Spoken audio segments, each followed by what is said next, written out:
Good morning. This is Ashmita from Host for Asia. We have already launched our talk show और फिलहाल मेरे पास इतनी queries आ रही हैं, लोगों का कहना है कि उनको टॉक शो चाहिए लेकिन डॉक्टर्स के साथ चाहिए। सो मैंने आप सब लोगों की रिक्वेस्ट पे एक टॉक शो अरेंज किया है। जाने माने विशेषज्ञ हमारे यहाँ पे हैं अभी। मैं इनसे स्पेशली यहाँ अपॉइंटमेंट लेके मिलने आई हूँ आप सब लोगों के सवाल लेके। So meet doctor Devvrat Mukherjee from Max hospital. He is the well-known teacher, researcher and expert on kidney diseases and kidney transplant.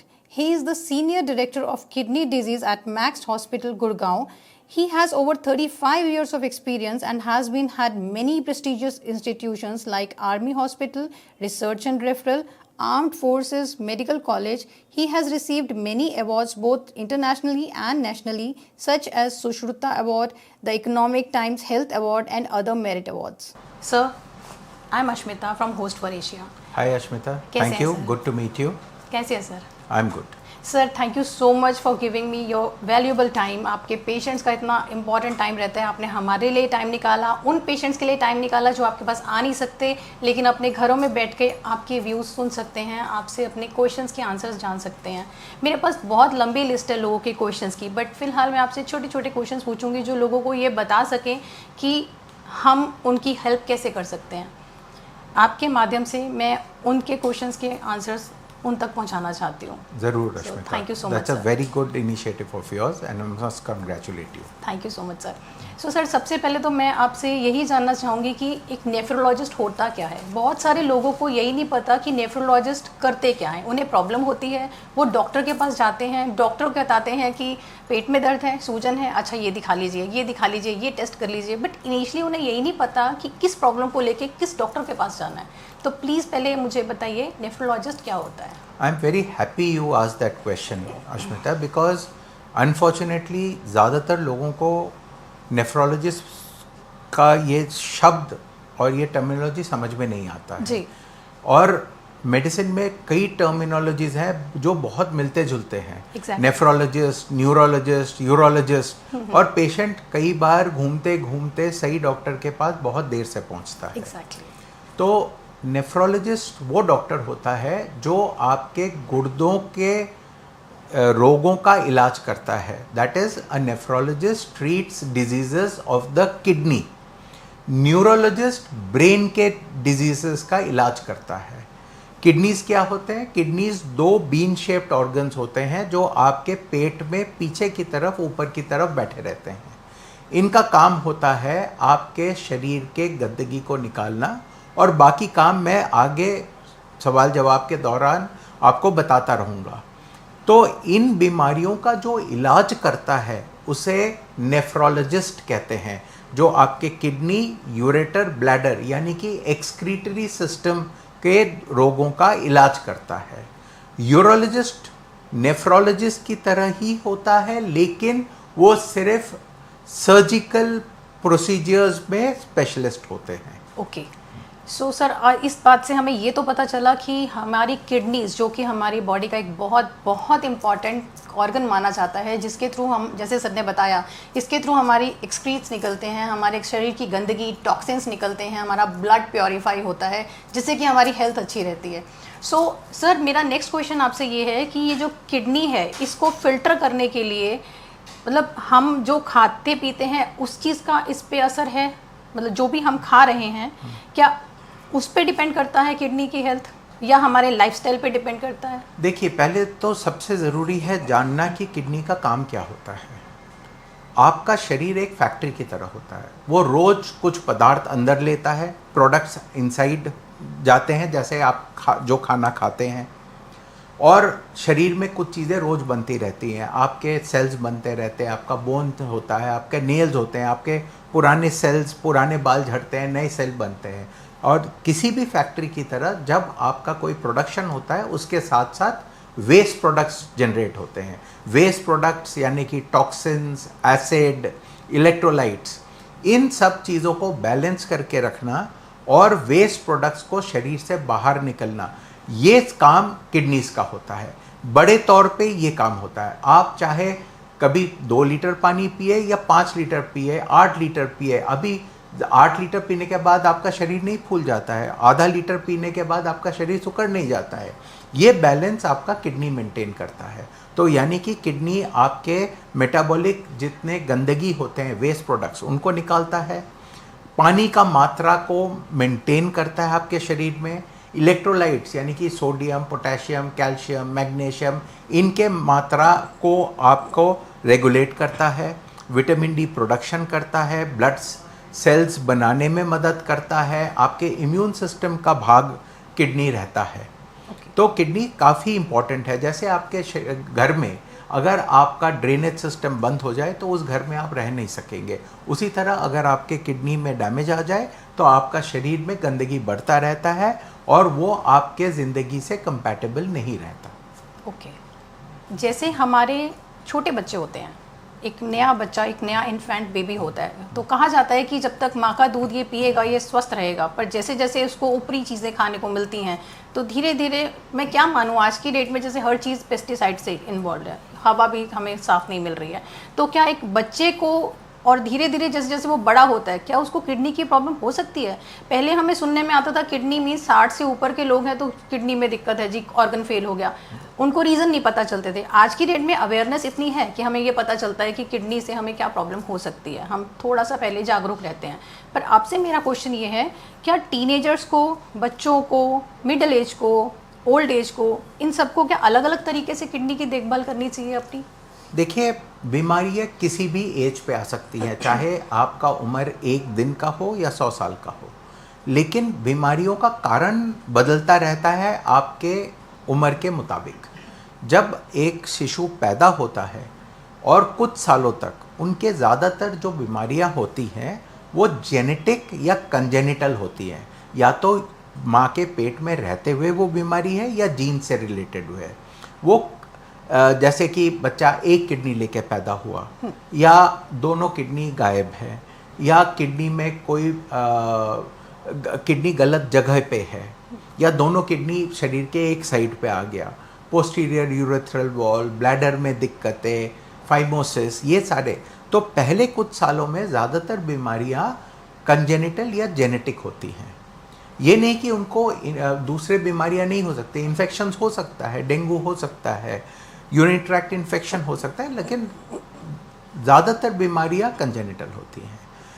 जो टीन एज की तरफ जाते हैं तब तक आपके शरीर ग्रोथ एज में आता है। कुछ कंजेनिटल डिजीजेज बाद में लक्षण दिखाते हैं, जैसे कि autosomal dominant polycystic kidney disease और बाकी कुछ चीज़ें होती हैं जैसे इन्फेक्शन जो किसी भी टाइम हो सकती हैं। कुछ चीज़ें होती हैं मिलावटी खाने से। जब तक आप middle age and old age में जाते हैं ज़्यादातर आपकी बीमारियां दूसरे बीमारियों से आती है, यानी कि डायबिटीज़, हाइपरटेंशन, लिवर डिजीज़ से रिलेटेड किडनी डिजीज़, कैंसर्स, ये सारे ज़्यादातर मिडिल एंड लेट एज में आती हैं। ऐसा नहीं है कि बच्चों में कैंसर नहीं होता है, वो दूसरे तरह के कैंसर होते हैं, ज़रूर होते हैं, लेकिन जिस तरह मैंने आपको बताया डिजीज़ का स्पेक्ट्रम चेंज होता रहता है जैसे जैसे आपका उम्र बढ़ता जाता है। जी। सो सर, जैसे अभी आपने बताया मिडिल एज की अगर हम बात करें तो उसमें सबसे ज़्यादा केसेस आते हैं डायबिटीज़ के, जिससे कि नॉर्मल लोगों को सुनने में आए तो क्या हुआ जी, शुगर हो गई है, हमें एक टर्म उनको ये पता है, बट पता नहीं है कि डायबिटीज़ है क्या। हम थोड़ा बहुत पढ़ चुके हैं, समझ आता है कि टाइप 1 टाइप 2, लेकिन उसमें भी हमें ये नहीं आज तक पता चला कि इसमें क्या सिम्टम्स होते हैं, इसमें ज़्यादा नुकसान किस में है, ज़्यादा खतरनाक वाला डायबिटीज़ कौन सा है, या हाइपरटेंशन से डायबिटीज़ कैसे होता है। कई कुछ लोगों का मानना है जी टेंशन से शुगर हो गया, टेंशन से डायबिटीज़ हो गया।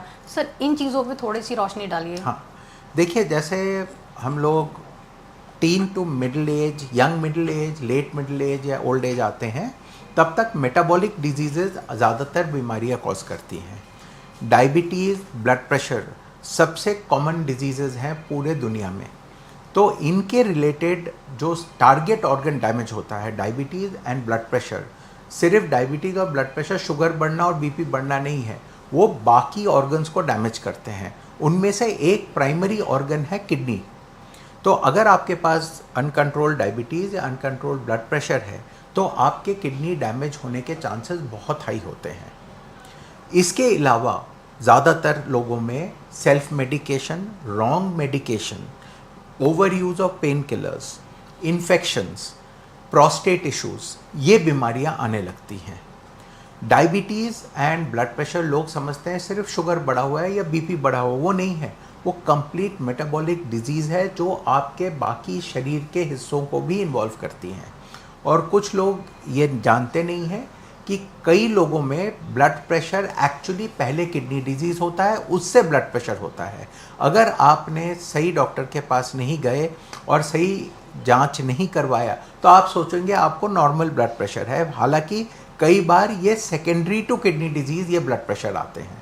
मतलब आपके कहने का मतलब है कि पहले हमें किडनी का प्रॉब्लम रेज होता है, उसके सिम्टम से हमें हाई बीपी या बिल्कुल ये बिल्कुल प्रॉब्लम्स सही होती बोला हैं। आपने, बिल्कुल। ठीक है सर, एक चीज़ आप मुझे बताएं कि डायबिटीज़ में टाइप 1 टाइप 2 दो तरह की डायबिटीज़ मानी जाती हैं। सो इनको थोड़ा सा मुझे बताइए कि क्या होता है देखिए, ये? टाइप 1 डायबिटीज़ इंडिया में बहुत ज़्यादा प्रेवलेंट नहीं है, ये वेस्टर्न कंट्रीज़ में होता है। उसमें एब्सोल्यूट इंसुलिन डेफिशिएंसी होता है, यानी कि आपका एक पेट में ऑर्गन होता है पैनक्रियास करके, वो पैनक्रियास बिल्कुल इंसुलिन बनाती ही नहीं है और ये बचपन से हो जाता है। आप देखोगे जो उनको बचपन से 4 साल 5 साल 6 साल की उम्र से डायबिटीज़ है, वो टाइप 1 डायबिटीज़ होता है।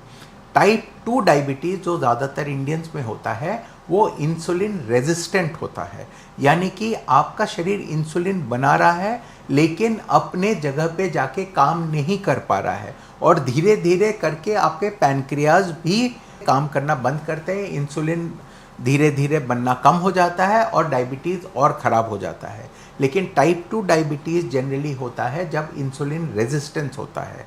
आप देखोगे टाइप 2 डायबिटीज़ जनरली थोड़ा ओबीज होते हैं, मोटे होते हैं, पेट भारी होता है, एंड इंडियंस में टाइप 2 डायबिटीज़ ज़्यादा प्रेवलेंट है। इसीलिए कहा जाता है कि मिडिल एज में आ गए हैं तो थोड़ा एक्सरसाइज ज़्यादा कीजिए, ज़्यादा बैठने से मे भी आप इंसुलिन आपकी बॉडी क्रिएट नहीं कर पा रही है। क्या इस लाइफस्टाइल में भी थोड़ी चेंजेस यहाँ होनी चाहिए? देखिए, ये जो मिडिल एज में पहुंच के लाइफस्टाइल चेंज करने की बात थोड़ी गलत है। आइडियली इन सब का ओरिजिन आपके यूथ में ही होता है। If you are having sedentary lifestyle as a child, अगर आप प्रोसेस फूड्स खाते हैं, हाई शुगर फूड्स खाते हैं जैसे कि burgers, pizzas, jams, jelly, donuts, carbohydrate rich diet खाते हैं, सेडेंटरी लाइफस्टाइल, बच्चे बैठ के वीडियो गेम खेलते हैं, so the disease of middle age starts in childhood. तो मिडिल एज में जाके आप अपने को परिवर्तन क्यों करना चाहते हैं? Why not stop these habits from forming in the first place? Better level of physical activity, natural foods, adequate exercise, adequate sleep, do not take up smoking, moderate alcohol intake, all these will give you a healthy youth and a healthy middle age and a healthy old age. Okay sir, moderate alcohol intake का थोड़ा सा मुझे बताइए कि एक तो होता है कि अल्कोहल इस हमारे शरीर के लिए अच्छे नहीं होते हैं, ठीक है, लेकिन कुछ लोगों का मानना है कि आजकल जिस तरह से खाना है उसको पचाने के लिए हमें थोड़ी अल्कोहल लेनी पड़ती है। See, alcohol is not a natural food.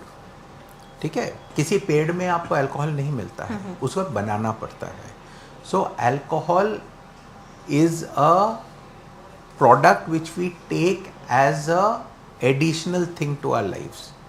ये नहीं आलू प्याज की तरह नहीं है जो बाजार में मिलता है, ना ही juice. So alcohol ideally should not be taken. It's an addiction.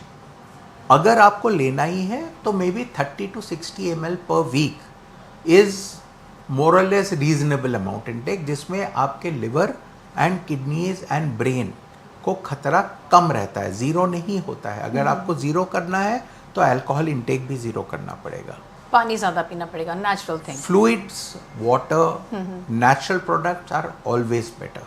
Alcohol at any amount will cause some damage. हो सकता है किडनी को डैमेज ना करे, बट आपके ब्रेन सेल्स एंड लिवर को तो डैमेज कर ही रहा है। So ideally alcohol intake should be nil. अगर लेना भी है तो moderation. Smoking definitely is a no, very damaging. और सर, जो लोग हमारी मिडिल एज में आके कहते हैं कि शरीर को तंदुरुस्त रखने के लिए वी आर टेकिंग सप्लीमेंट्स, तो सप्लीमेंट्स का कितना रोल रहता है किडनीज की हेल्थ पे? सी सप्लीमेंट टर्म पहले समझना चाहिए. Supplement is in addition to something, it's not replacement. अगर आपके किसी डाइट में किसी चीज़ की कमी है, देन यू सप्लीमेंट दैट. जैसे अगर आपका इनकम कम है, you supplement that income. Right. So any supplement should be taken with medical advice. कोई भी चीज in excess becomes a poison, whether it is medicine, whether it is food. Vitamin D is good for health, necessary. Excess vitamin D can kill you also. It causes kidney stones and lot of other problems. So unregulated supplement intake, unprescribed intake of supplements is harmful.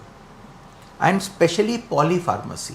आपको अगर B12 या B6 चाहिए या vitamin C चाहिए, जब आप multivitamin खरीदते हैं, there are 25 products in that. You may not need all those 25 products. And you may need it for a short time. May not be for a long time. So supplements by itself doesn't give you health. You have to have it prescribed by a professional जो आपको decide करके बताएगा कि आपको इस चीज़ की ज़रूरत चाहिए इतने दिनों के लिए. ठीक, वो भी हमें डायग्नोस कराना पड़ेगा पहले ब्लड टेस्ट के थ्रू या किसी और चीज़ के थ्रू. करेक्ट. ओके सर, अब एक बात आती है किडनी फंक्शन टेस्ट की. इट्स वेरी कॉमन आज की डेट में. ज़रा सा किसी के पैर में सूजन आ जाती है, ज़रा सा सुबह उठे चेहरे पे सूजन आ गई तो लोगों को लगता है जी किडनी में ज़रूर कोई प्रॉब्लम हो गई है, इसीलिए ऐसा हो रहा है. सो ऐसा इसीलिए होता है और इसका क्या रीज़न और किस कंडीशन में हमें पहले KFTP की तरफ जाना चाहिए? I am very happy you asked that question, क्योंकि किडनी डिजीज़ लेट पकड़े जाने का एक बहुत ही बड़ा कारण है कि किडनी डिजीज़ इनिशियल स्टेजेस में सिम्टमलेस होते हैं, कोई सिम्टम्स होता नहीं है. लेट स्टेज में भी स्पेसिफिक टू किडनी सिम्टम्स होते नहीं हैं. जैसे कि अगर आपके हार्ट में प्रॉब्लम है, आपके हार्ट में दर्द होगा, हार्ट में सांस फूलेगा, ब्रेन में प्रॉब्लम होगा तो आप बेहोश हो जाओगे या मृदगी के दौरे पड़ेंगे, आँख का प्रॉब्लम होगा तो आँख दिखना कम हो जाएगा. किडनी के स्पेसिफिक कोई सिम्टम्स नहीं होते हैं.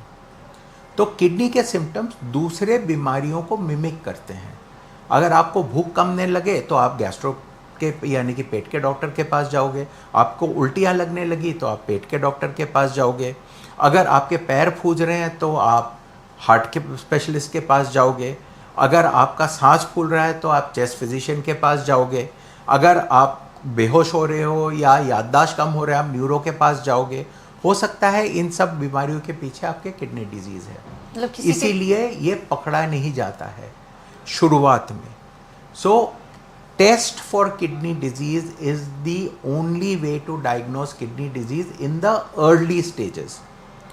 हो सकता है आपके किडनी डिजीज़ का फर्स्ट सिम्टम है कि आपका बीपी बढ़ रहा है, लेकिन आप नेफ्रोलॉजिस्ट के पास नहीं जाओगे तो आपका किडनी डिजीज़ बहुत लेट स्टेज में 10, 11, 12 डायलिसिस के स्टेज में पकड़ा जाएगा. कई हेल्थ चेकअप पैकेजेस में KFT होता ही नहीं है. लिवर फंक्शन टेस्ट होते हैं, ब्लड टेस्ट होते हैं, हीमोग्लोबिन होता है, KFT होता ही नहीं है. So kidney function test is very important. अगर आप एनुअल हेल्थ चेकअप करा रहे हैं, it's a very simple test. एक यूरिन रूटीन एग्जामिनेशन कराना होता है और उसके ऊपर serum urea, blood urea and serum creatinine, sodium potassium, ये किडनी फंक्शन टेस्ट होता है.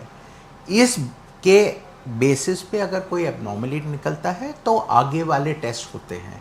Ultrasound, CT scan, MRI, DRCOG, nuclear medicine test like DTPA and DMSA वगैरह वगैरह.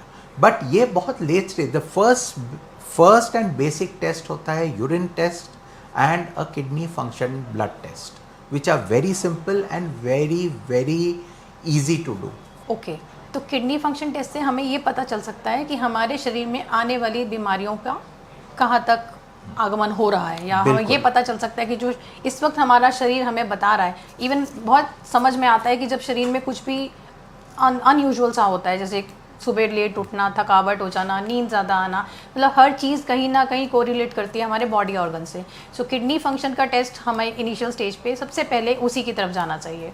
एंड एक और बहुत इंपॉर्टेंट चीज़ है, लोग जब किडनी फंक्शन टेस्ट करते हैं उसका इम्पोर्टेंस समझना भी बहुत ज़रूरी है. लोग सोचते हैं मेरा क्रिएटिनिन तो 1 से 1.2 हो गया है, वो तो खास कोई फ़र्क पड़ा नहीं है ना, थोड़ा बहुत बड़ा है. लेकिन अनफॉर्चुनेटली वो वो 0.1 इंक्रीज मीन्स ऑलरेडी आपका 50% किडनी डैमेज हो चुका है।